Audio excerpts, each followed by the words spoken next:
Welcome to our fourth and final week.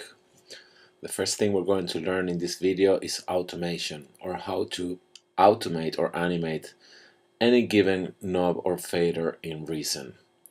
You can automate probably 95% of all of these knobs and faders that you see in all of the Reason devices. We're going to start by automating the filter of my subtractor. So far here I have created my mixer. I have a subtractor with a lead sound and a matrix in which I program a pattern. Let's hear it.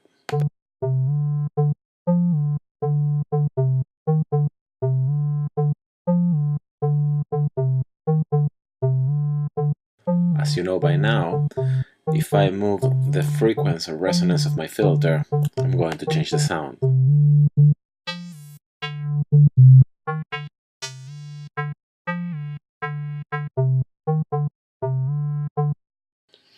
So the idea is that I want to record a movement in a series of faders on the subtractor. To do that is very simple. We just click and record the name of the subtractor track, rewind, and hit record. Once I'm recording, I'm going to tweak the faders with my mouse.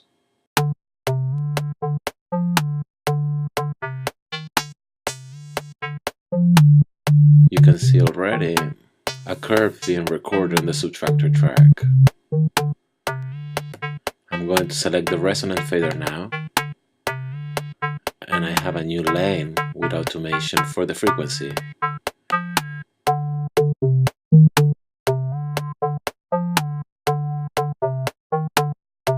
I will increase the amount of LFO.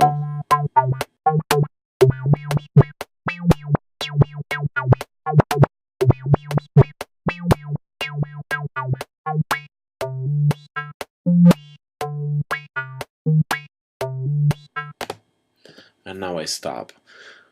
When I rewind, you will see all of these parameters: filter, frequency and resonance, amount of LFO, and even sync button with a green highlight. This green highlight means that there has been automation recorded for this parameter. And here in your sequencer window, you can see the automation: filter frequency, filter resonance, LFO amount, and LFO sync. These curves that you see here are MIDI contiguous data, and you can edit it by switching to edit mode. I'm going to double click on the filter frequency lane now. Zoom in. Here you can see your curve, which you can modify by clicking and dragging points, or you can totally redraw with your pencil tool. Automation is really easy to manipulate. Now, if I wanted to copy this automation through time, select your pointer window and just copy it as if it was MIDI data. And I can do the same here with the LFO amount or my filter resonance. All the types of edits that we've done to MIDI clips, we can do to automation.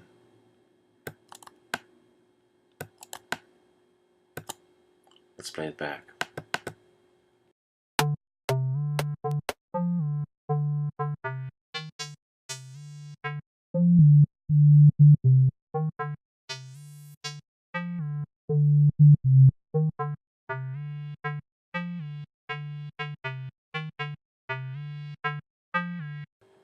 Okay, so now I can just keep automating parameters as I desire. There's another way of entering the automation manually. If you want to do that, for example, with the filter envelope amount knob, you can control click on the knob and select edit automation. Filter envelope amount. Now I will draw an empty MIDI clip.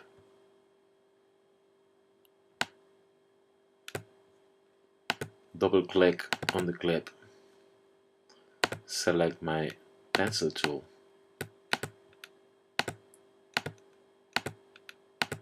and draw it.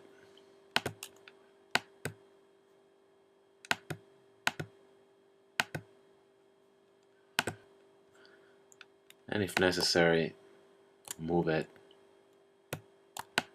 or copy it over. Now I have automated this knob right here manually, meaning that I have drawn the notes manually instead of moving my mouse.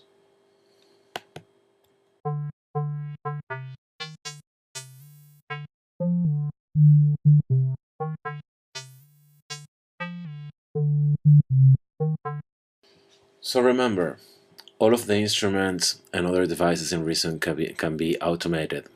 Whatever you're going to automate, it needs a track, meaning that you will see that sometimes for certain devices such as audio effects, you will have to create manually a track so you can record the automation too. We will learn to do that and automate one of the parameters of my mixer now. So let's select here this mixer, and let's say I want to control the pan of my channel number 1. Notice that the mixer doesn't have a track in the sequencer window, but as soon as I apply this command, control click edit automation, the mixer track is created. And now I can draw my MIDI clip to this channel 1 pan parameter and either record or manually edit it. I'm going to record it in this case. So select my mixer track,